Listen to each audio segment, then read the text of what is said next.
to the leadership across our community who came together to work through this problem.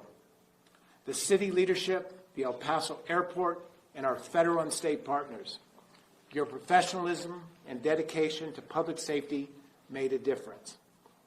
El Paso deserves better. El Paso deserves better communication and better coordination and more respect for the El Paso and the people that live in this community. We will be following up with the FAA to make sure that this never happens again. In closing, I want to emphasize that El Paso has always been a safe city, and we will remain one of the safest cities in the United States. I'm going to turn it over to, who's next? Laura, who's next? No, we're going to open it up. Okay. We're going to open it up to questions. I will ask you, please wait till we get the microphone to you. How many emergency medical flights or urgent critical flights were diverted because of this situation? So I had a call this morning with some of the hospital operations.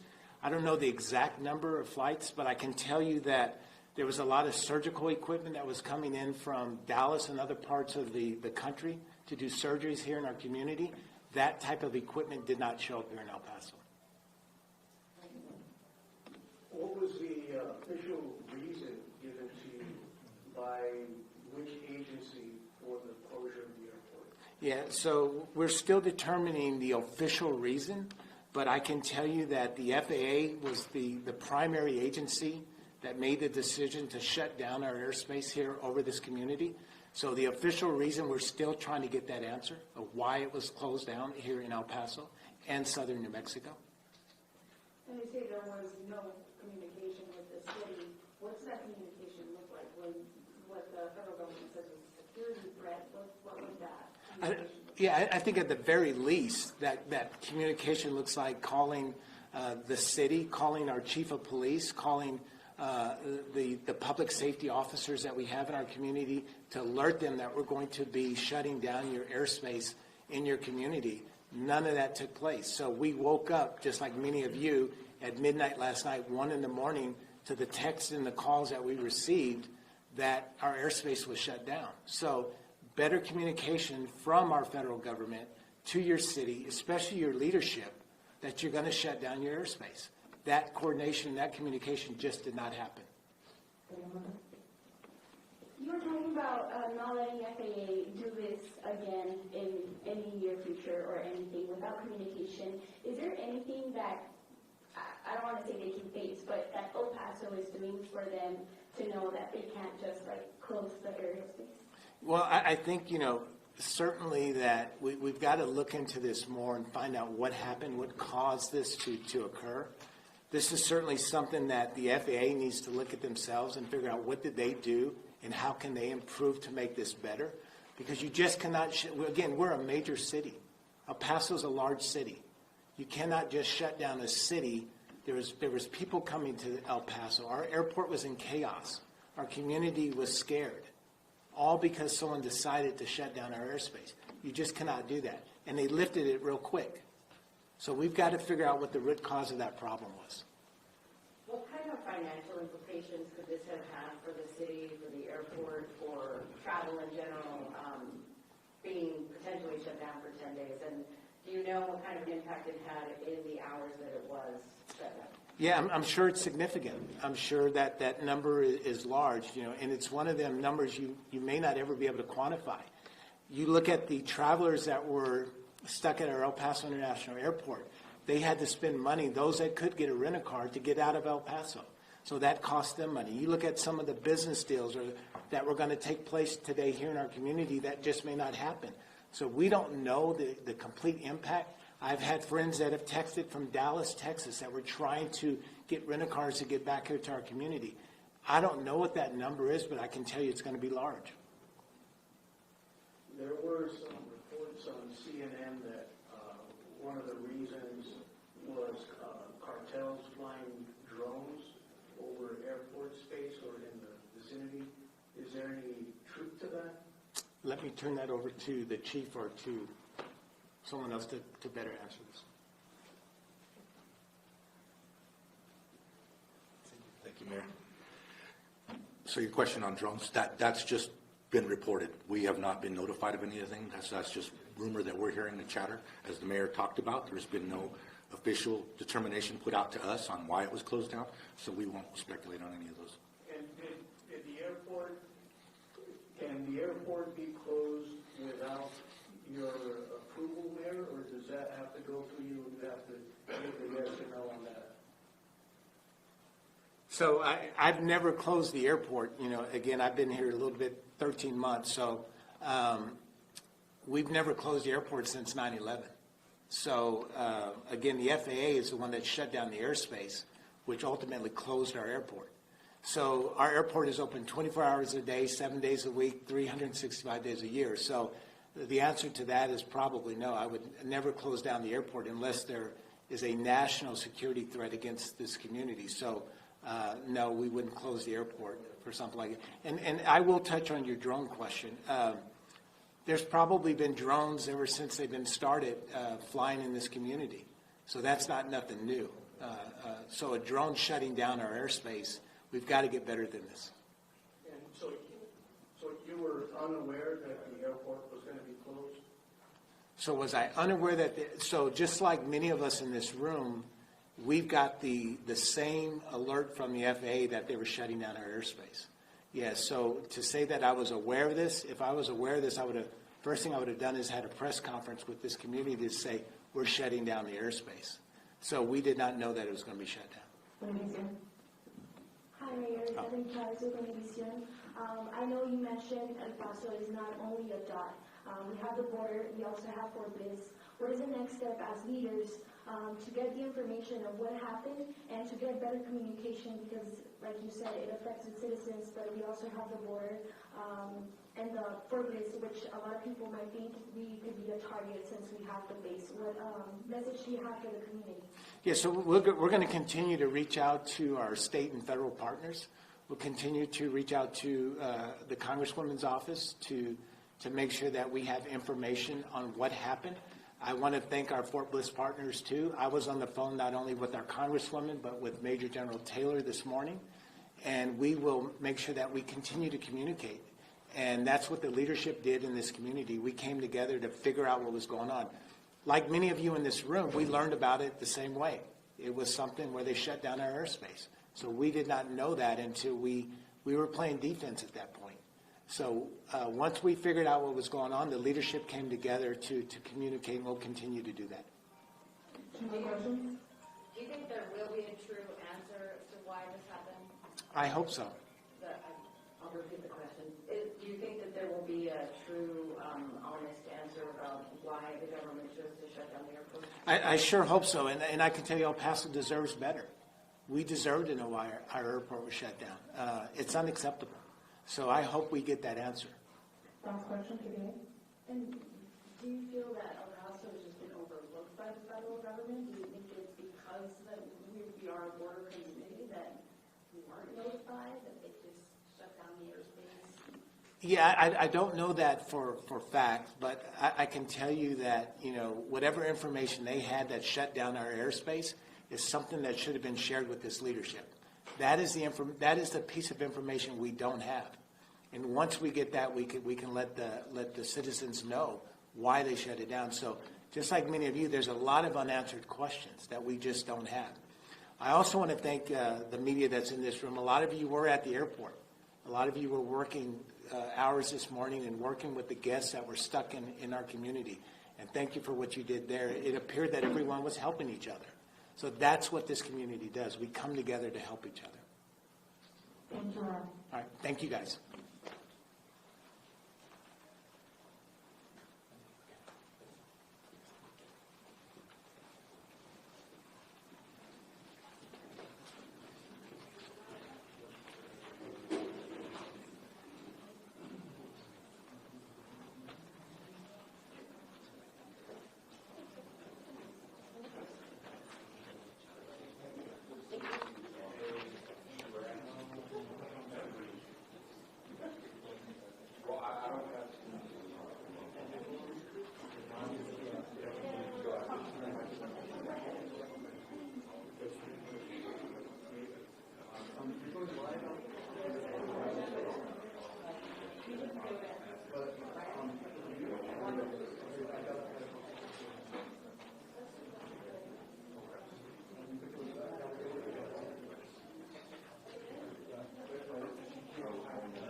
want to be there. If that's something we can do, great. If you don't, then I have to call.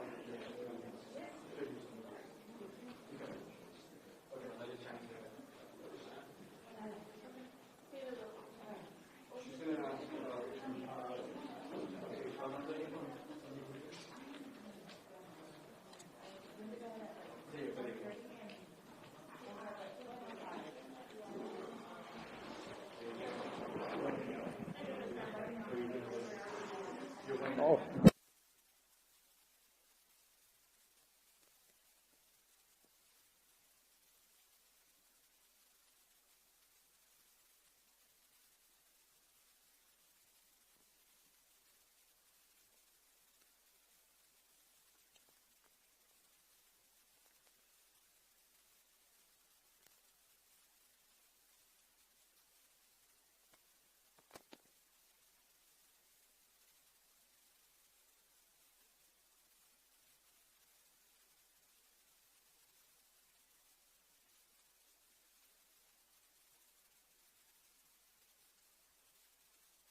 with Chairman Jordan, with the House Intel, with all of our my fellow cabinet members on resolving that issue.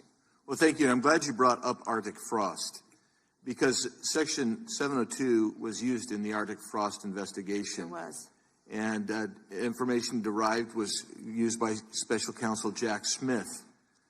And my question has always been, and no one's been able to answer this, is what was the legal predicate for using a foreign intelligence authority in the Arctic frost investigation? Have you been able to ascertain any legal predicate?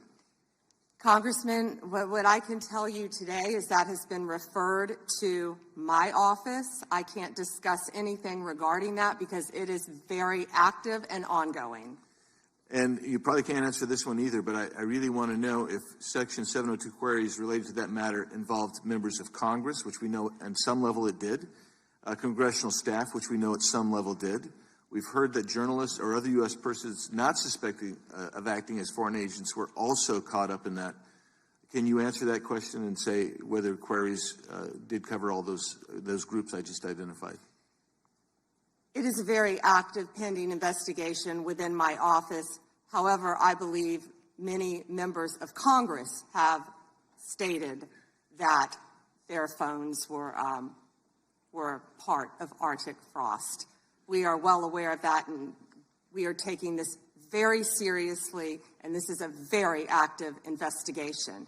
And I would keep going and say, if any member of the Democrat Party, if any of them, if that had happened to them, we would take that just as serious as we do. And they should be jumping up and down, screaming, supporting you and what you want to do, because this should be a bipartisan issue. Well, I hope it is a bipartisan issue. I'll just leave with these last couple of questions, which I'm sure fall into the same investigation privilege. But that's this: how many such queries were actually conducted overall? This is outside Arctic Frost in the prior year by the FBI or other intelligence community, and particularly, we really need to know what were the legal standards applied. Did they use probable cause? Did they use reasonable articulable suspicion? Or did they have no individualized suspicion and just were gathering up information? And that's beyond the investigation regarding Arctic Frost. I don't expect you to have that information today, but if you can help get that information so we can understand the extensive nature of this continued misuse of 702, it would be very particularly helpful. And it was extensive. Yes, Congressman. Thank you. Time of the gentleman has expired. I have a UC, Mr. Chairman. And that is the gentlelady from Texas. I ask unanimous consent to enter into the record. El Paso airspace reopened after FAA quickly rescinds 10-day flights restriction. This was published by the Texas Tribune on February 11th, 2026.